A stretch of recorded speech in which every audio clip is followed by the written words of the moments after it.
Assalamualaikum warahmatullahi wabarakatuh. Salam sejahtera buat kita semua. Om Swastu, Namo Buddhaya. Perkenalkan, kami dari kelompok 2 akan memaparkan salah satu nilai dasar yang harus kita terapkan di instansi tempat bekerja.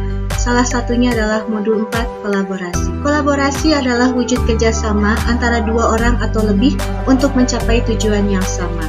Dalam sebuah kolaborasi, setiap individu yang terlibat saling membantu satu dengan lainnya.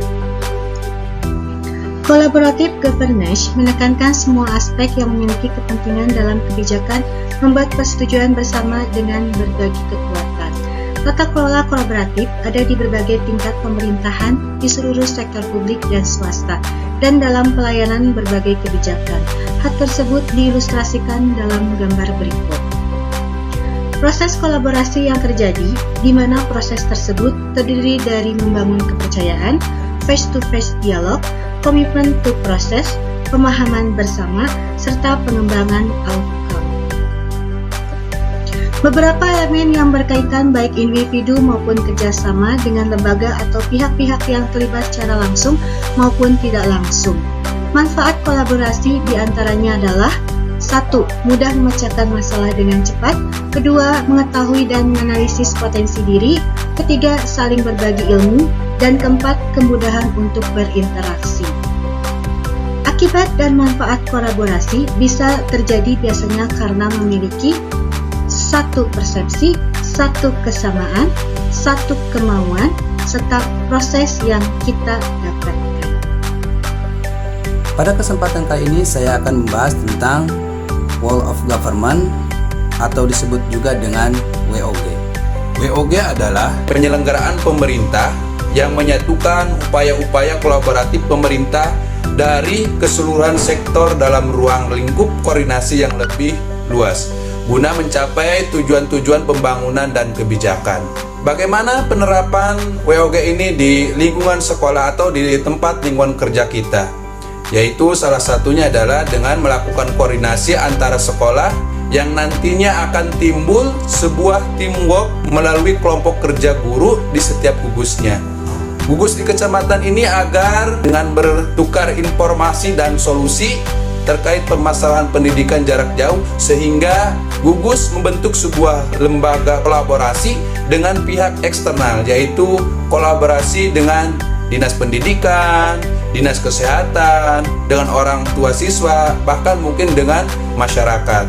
Dalam menyediakan fasilitas protokol kesehatan di sekolah, ini tentu sangat wajib. Salah satunya adalah termometer, hand sanitizer, menggunakan masker, dan juga penyediaan tempat cuci tangan yang lebih banyak. Pembelajaran tatap muka. Pembelajaran tatap muka ini akan terjadi dengan baik apabila pelaksanaan tatap muka ini dengan menerapkan protokol kesehatan dengan baik. Jika sekolah bekerja sama dan berkolaborasi dengan baik dengan dinas pendidikan, dinas kesehatan, bahkan dengan orang tua siswa, bahkan mungkin yang lebih luasnya lagi dengan masyarakat, maka tentu pembelajaran tatap muka ini akan berjalan dengan baik. Selanjutnya saya akan menjelaskan tentang praktik dan aspek kolaborasi dalam pemerintahan. Berikut ini beberapa indikator yang menunjukkan kultur kolaboratif dalam organisasi. Berikut ini contoh aktivitas kolaborasi, yaitu kerjasama informal, perjanjian bantuan bersama, memberikan pelatihan, menerima pelatihan, perencanaan bersama, menyediakan peralatan, menerima peralatan, memberikan bantuan teknis, menerima bantuan teknis, memberikan pengelolaan hibah, dan menerima pengelolaan hibah. Berikutnya, proses yang harus dilalui dalam menjalin kolaborasi yaitu: pertama, trust building atau membangun kepercayaan dengan mitra kolaborasi. Lalu, face-to-face dialog atau negosiasi yang baik. Kemudian, komitmen terhadap proses serta pemahaman bersama terkait kejelasan misi dan menetapkan income. Selanjutnya, faktor pendukung keberhasilan kolaborasi yaitu adanya kepercayaan, pembagian kekuasaan, gaya kepemimpinan, strategi manajemen, dan formalisasi pada pencapaian kolaborasi yang efisien dan efektif antara entitas publik.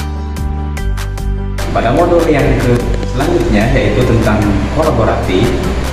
Di sini saya akan menerangkan tentang aspek normatif kolaborasi pemerintah, di mana aspek normatifnya terletak pada pasal 34 ayat 4 Undang-Undang Nomor 30 Tahun 2014. Bentuk dari penjabarannya adalah hal-hal yang boleh dilakukan oleh pemerintah, di mana yang pertama yaitu melakukan bantuan kedinasan, di mana bantuan kedinasan ini bisa dilakukan dengan syarat yaitu tidak mengganggu aktivitas dari dinas yang membantu tersebut.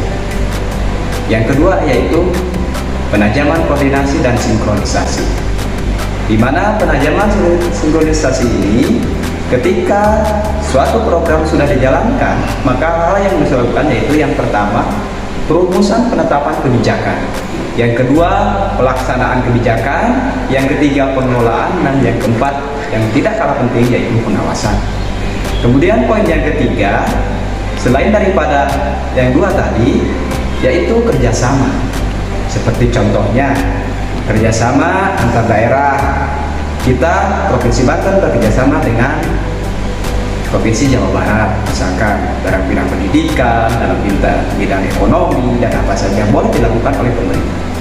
Yang ketiga, pihak ketiga, misalkan dengan pengusaha, dengan yang lainnya bisa dilakukan. Yang keempat, yang ketiga misalkan dengan lembaga pemerintah di luar negeri. Itu adalah boleh semuanya dilakukan asal dengan sesuai koridor undang-undang yang berlaku. Studi kasus kolaboratif dapat diartikan bahwa kerjasama untuk menularkan gagasan atau ide dan menyelesaikan masalah secara bersama-sama menuju visi bersama melalui pengamatan dan penelitian di berbagai bidang. Studi kasus di sini yaitu tentang kolaboratif di bidang pendidikan. Jenis kolaboratif yang dilaksanakan di sekolah seperti 1. Metode pembelajaran yang dilakukan oleh guru seperti learning together, group investigation, dan complex instruction. Yang kedua, kolaboratif bersama teman sejawat dengan bermusyawarah menentukan program pembelajaran dan pengembangan mutu sekolah. Dan yang ketiga, pelaksanaan vaksinasi yang melibatkan orang tua siswa, dinas kesehatan, dinas hukum, dan pihak terkait. Dari studi kasus tersebut, dapat kita simpulkan bahwa kolaboratif merupakan suatu keniscayaan sehingga siswa harus dibekali kemampuan kolaboratif sejak dini.